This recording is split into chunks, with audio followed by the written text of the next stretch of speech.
Front seat cushion installation.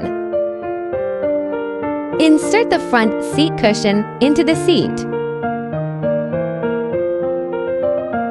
Insert check into seat gap.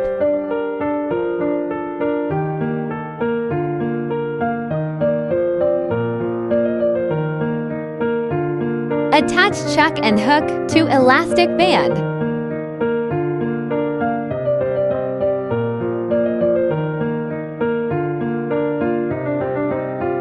Organize the skirt.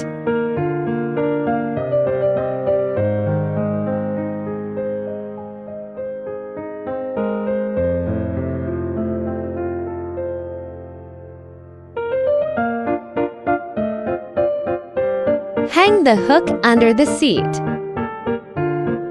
Fix the head gear on the headrest.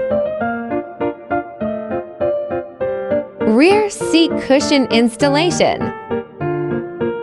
Just install the seats on the car.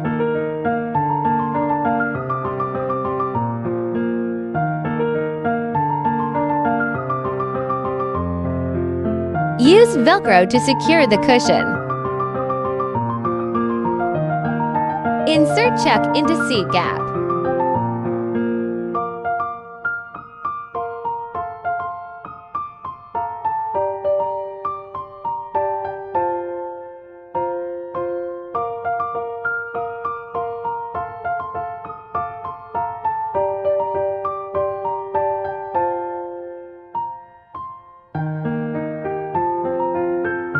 Insert the clasp into the seat gap.